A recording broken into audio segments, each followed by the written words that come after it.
I want you to listen to me and listen to me clearly. Eric Ten Haram, your days are numbered. Do you think we're going to go to Villa Park, not to Old Trafford, to Villa Park, and come out with a result and to get spanked? They're going to treat us like they're kids. Martinelli, I want you to succeed. Because even the goal he scored on the weekend, that was an accident. If you look at the technique on that goal, that was an accident. He didn't mean that one. United is basically a soap opera. Every season, there's a mole in the dressing room. If you want to find out how to win something with our giveaway, you have to stay to the end of the video. But as always, we appreciate your support. 440 subscribers right now, I think. We've grown massively so far. We're going to keep growing. Like, comment, subscribe, and make sure you hit that bell notification. Because I know some of you are watching this and you don't hit that bell notification. This is good content. Let me crack this one open before I speak. Me, I'm going through it already. It's been time for him to go for a long time, but the thing is that he wasn't going to go because the board obviously gave him financial backing. They gave him an extra contract. They could have sacked him. They could have let him go at the beginning of before the beginning of the season in June, July when they took over when the season ended. But they decided to keep him on. So now you know what I think. As much as I love this club and as much as I want us to flourish, brother, you made your bed. You can fucking lie in it now. And that's the Ineos. Because you kept him. I don't mind. Keep him. Cool. You kept him though. But now that you've kept him, you got to see it out for the rest of the season. Because you gave him objectives. You gave him a certain way you wanted him to play. You gave him a certain style. You gave him everything he needed. See it out to the end of the season now if you're bad. See it out to the end of the season. Aye, Magnum. I wanted the green one, but the shop didn't have it. But I want you to listen to me and listen to me clearly. Eric Ten Haram, your days are numbered. Yeah? Yeah? Like my boy was saying last week. Yeah? Quit. Wash your head. Your days are numbered. That's the most I can say at the moment. All right.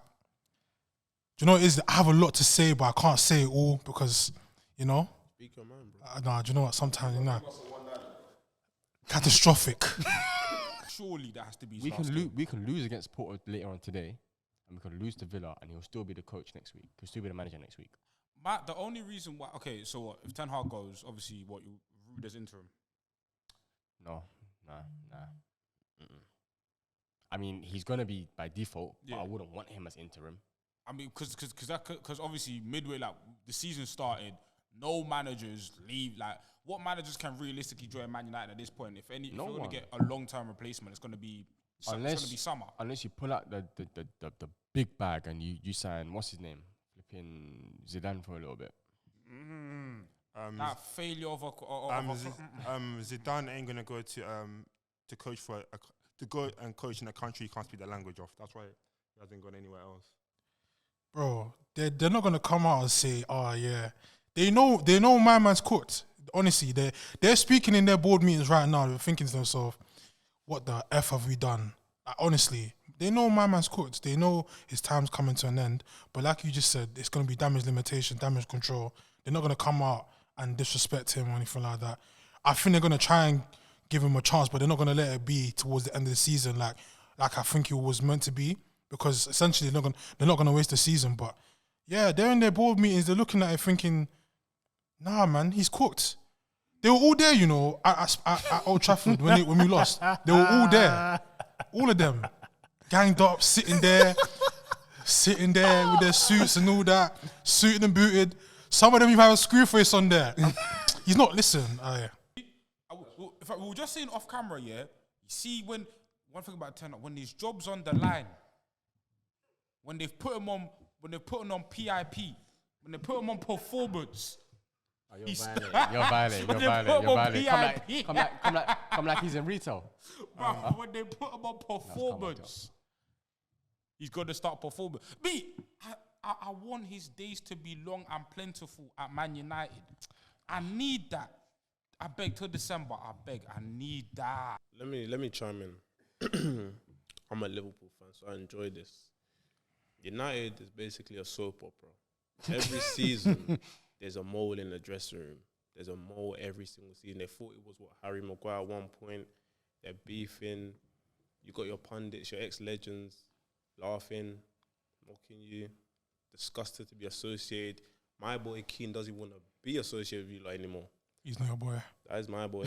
But you see, my partner G1 over there, 2 years ago, me and G1 go back and forth. That's my brother. But I love when he suffers at the hands of United.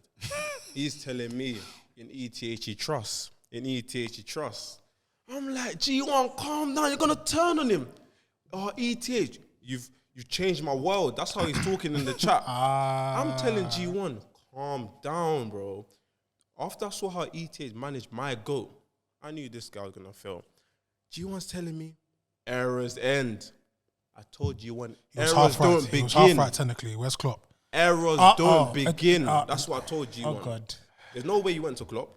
Wait, There's no let's way let's you not went do that. Let's not do that. When let's Slot came not do that. to Prem, Rob Ben 10's head, there's no way he's talking to me about Klopp. What happened when Klopp came to... He gave you 7-1. What happened when Klopp came to... Was it 7-1 or 7? I can't remember. He gave you 7-1. Ended your season, bro.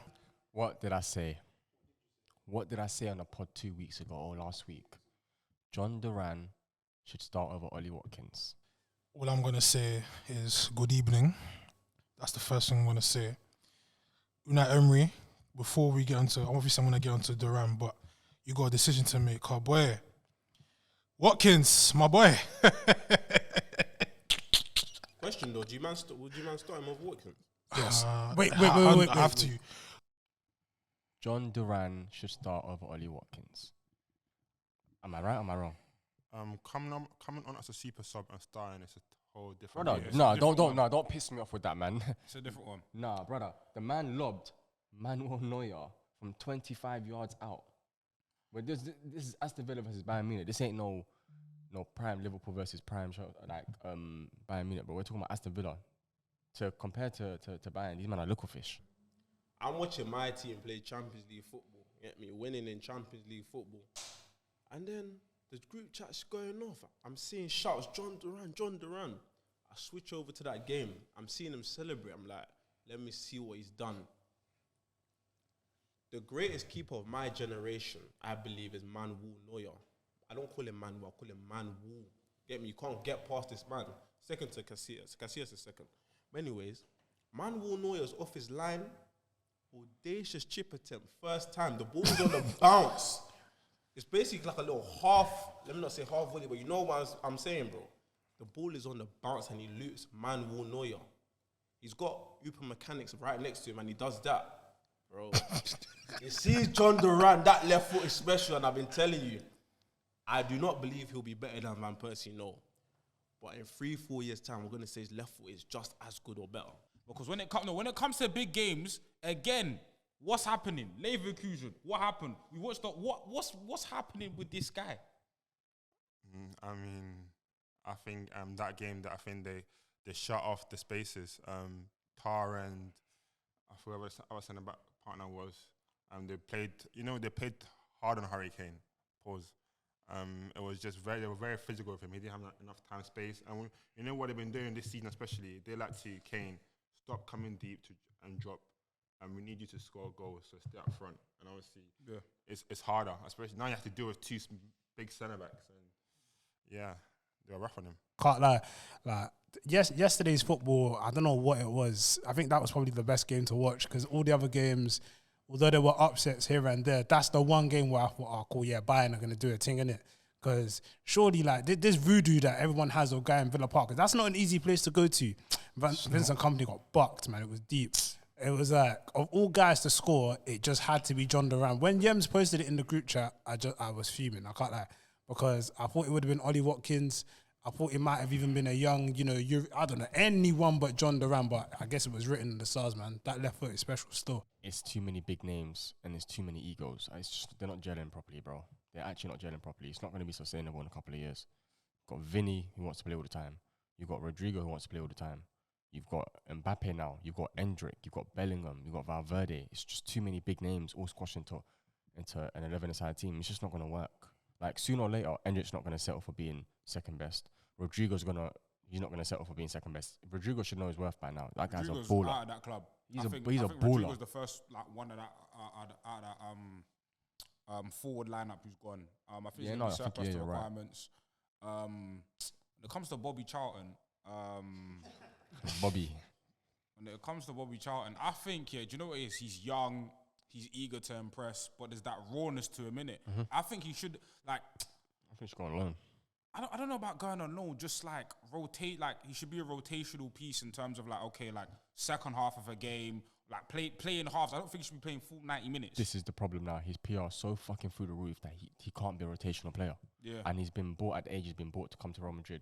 There's no way this guy's going to be a rotational player. Because his PR's through loose, because man was watching the Stefano and them, man, fam. Like, With Madrid, yeah, it's a thing of trying to find the right balance. I'll be honest, because there'll always be some blips on the road to where they're on the road to greatness.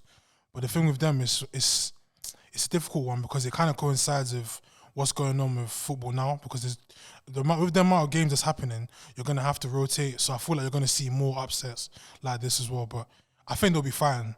I think yesterday was just a one-off. I'll be honest. And all them, I don't know if one-off. Maybe they might get bucked again, but. Yeah, I always say as well, that front three of Mbappe, Vini, Rodrigo, I always say that one of them is going to have to be sacrificed because I'll be honest, like, long term, I don't see it working, in my opinion, because there's no pure 9 in there, and I feel like they're always going to need one, in my opinion, but yeah, man. With Madrid, I don't know, there's nothing new, to be honest. They always kind of start off sluggish. Obviously, last season I think was like an anomaly where I think they started off good, but that's because they didn't play. Like for example, last season they didn't play great. Just Burnham was saving them with those winners. This is really kind of nothing different. Obviously, you got Mbappe now, so Carlo Ancelotti need to find a solution for them. And plus, I can't lie, Rodrigo has arguably been one of their best players this season, Sure. Exactly. attacking wise. Mbappe can't really play up front. They keep rotating, and I feel like. Toni Kroos is a massive miss. That deep line playmaker. Like, you got Tchouaméni, Camavinga's injured, but it's not really the same. they ain't got the creative It's not juice. Kroos, man. It's not Kroos. But I think they'll find it. We've got a long way to go for the season. I think Champions League they'll be fine. The league is what I'm looking at. I'm like, oh, that looks tasty. You see that El Clasico, the feeling is back. The feeling of that next El Clasico, we will be there. We will be there. Listen, lockdown, HMP Pentaville, fam. Like, it was calm defensive performance. You know, like I said, I used to be on this pod when we used to have man like Skodran Mustafi in my team, Rob Holding. Do you know what I'm saying? Just centre backs. I've seen my centre backs get spun like Beyblades, and just to have real men, defensive presence. Talk about man like Yuri and Timber, real men.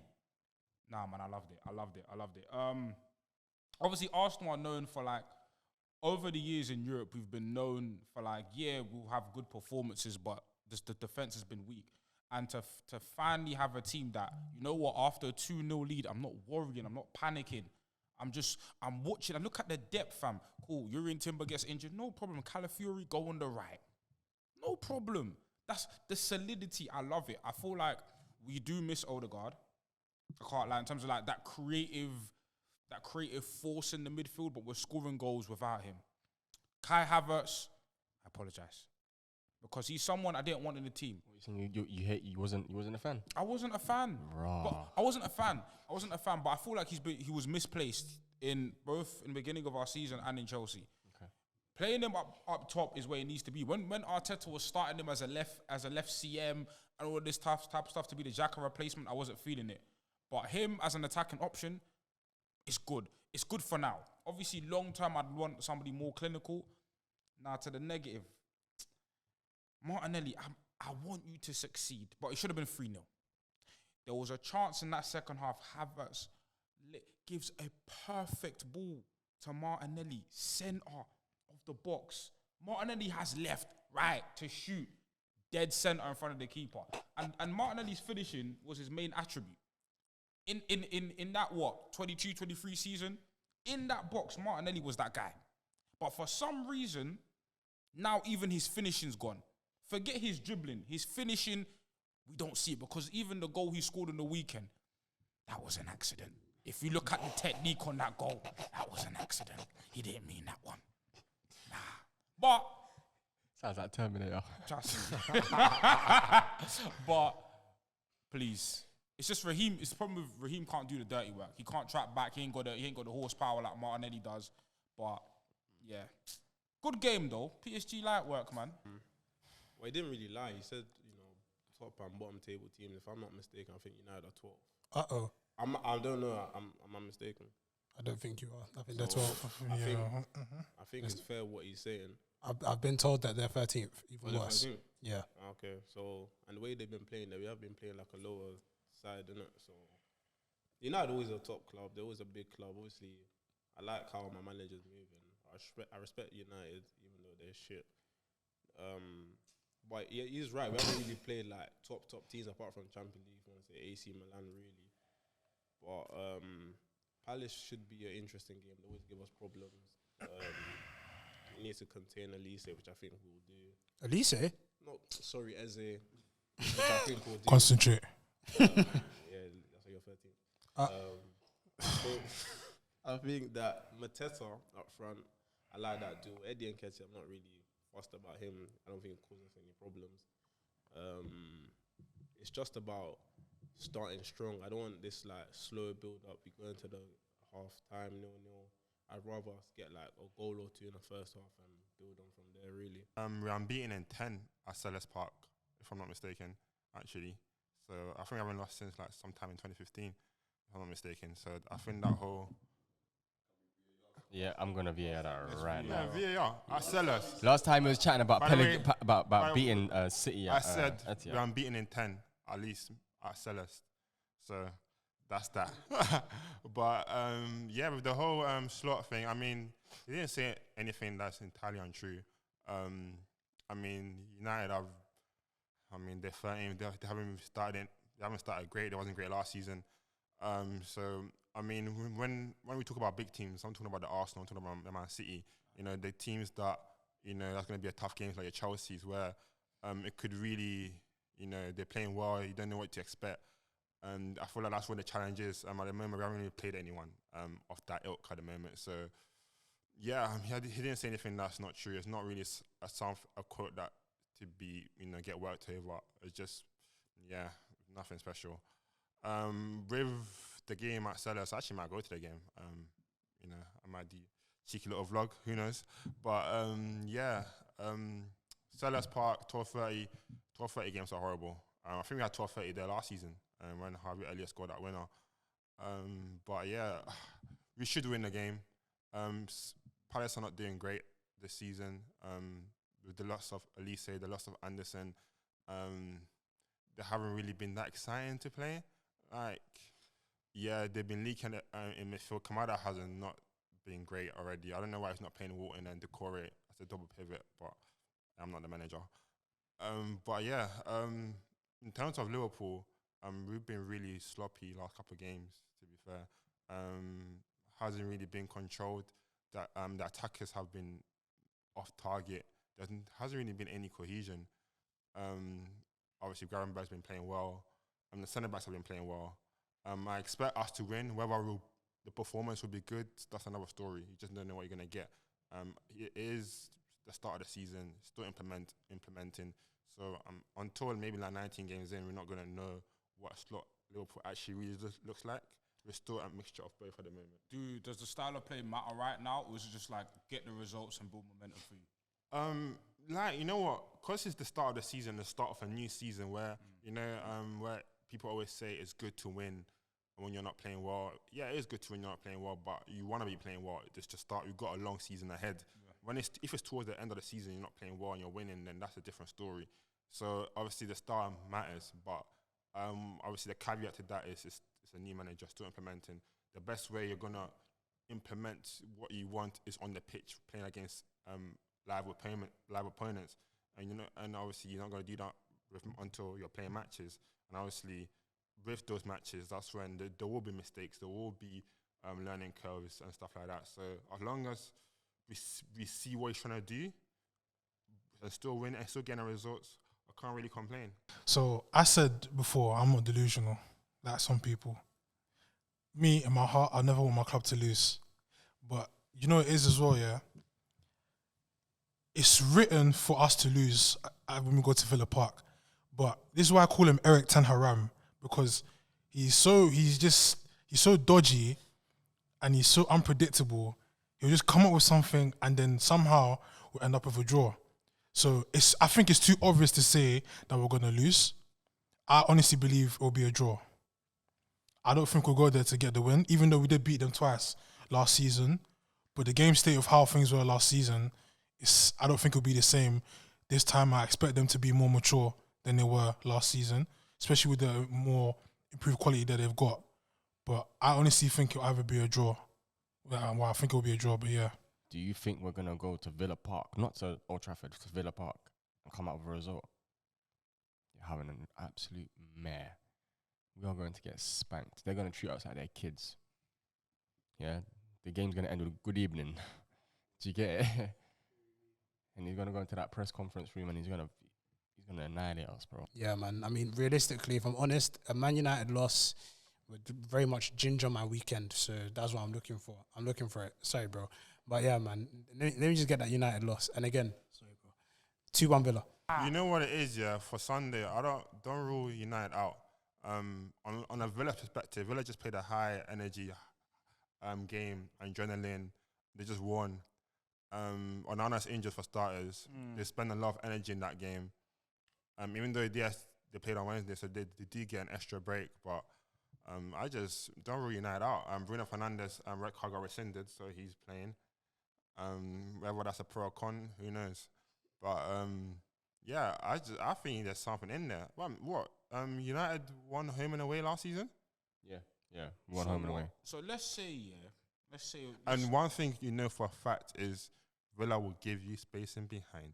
If you want to find out more on how to win a personalised football jersey and a £50 gift voucher, head over to our Instagram. It's a joyous occasion to be an Arsenal fan. Make sure you tune in. Make sure you lock in to Let's Talk Football. Like, share, comment, and subscribe. If you ain't subscribed, what you doing?